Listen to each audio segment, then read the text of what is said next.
भारत के इतिहास में निरंतर निर्वाचित प्रधानमंत्री के तौर पर सर्वाधिक लंबे कार्यकाल का रिकॉर्ड बनाने पर एनडीए ने प्रधानमंत्री नरेंद्र मोदी का अभिनंदन किया। दिल्ली के भारत मंडपम में हुए समारोह में एनडीए दलों के शीर्ष नेता शामिल हुए। बैठक में प्रधानमंत्री के नेतृत्व को लेकर आभार प्रस्तावित किया गया। प्रधानमंत्री ने अपने संबोधन में लगातार आशीर्वाद के लिए जनता को नमन किया। विश्व के सबसे बड़े लोकतंत्र का निरंतर निर्वाचित प्रधानमंत्री के तौर पर सर्वाधिक लंबे कार्यकाल तक नेतृत्व करने की ऐतिहासिक उपलब्धि। प्रधानमंत्री नरेंद्र मोदी को बधाई और शुभकामनाएं देने के लिए नई दिल्ली के भारत मंडपम में एनडीए के सभी शीर्ष नेता जुटे। इन नेताओं ने देश को विकास की नई ऊंचाइयों पर ले जाने वाले पीएम के निर्णायक और मजबूत नेतृत्व को सराहा।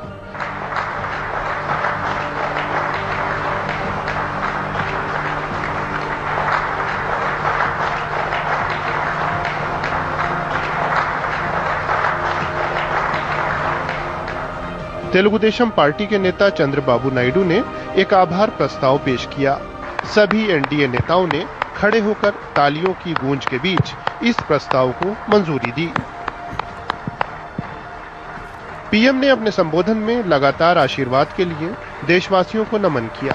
कहा कि उनकी सरकार ने राष्ट्र प्रथम की भावना के साथ वो सभी फैसले लिए जो देश के सुरक्षित भविष्य के लिए अनिवार्य थे।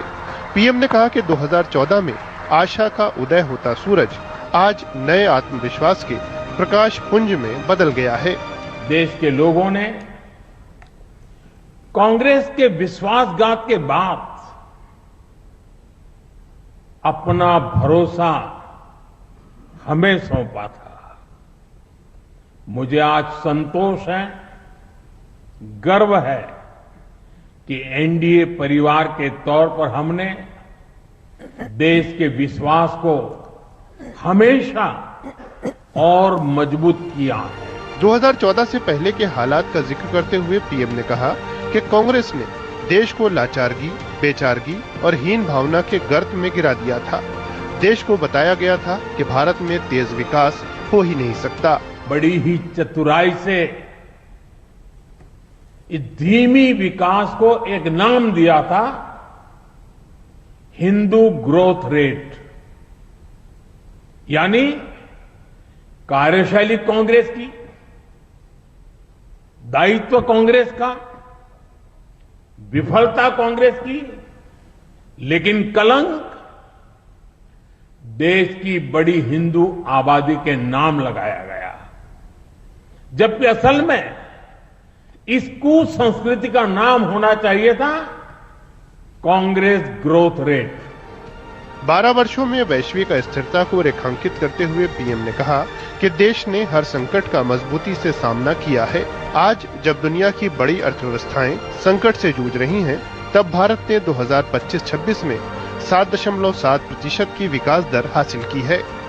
एक व्यवस्था लोगों को इंतजार कराती थी, आज की व्यवस्था परिणाम दिखाती है।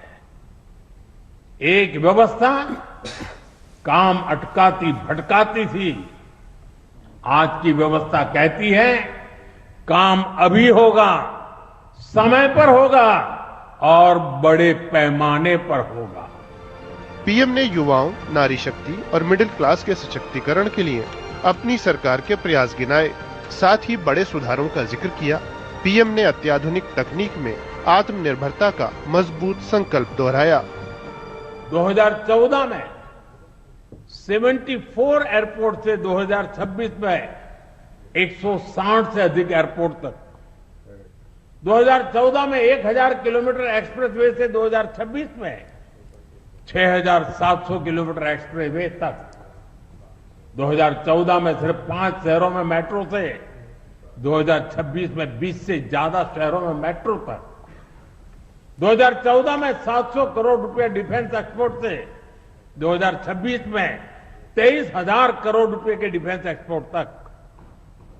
देश ने बहुत लंबी यात्रा तय की। पीएम ने कहा कि ये 12 वर्ष सरकार और समाज की सहभागिता का उत्सव मनाने वाले रहे हैं। आने वाले समय में भी हमें इसी जनविश्वास और जनभागीदारी के साथ आगे बढ़ना है।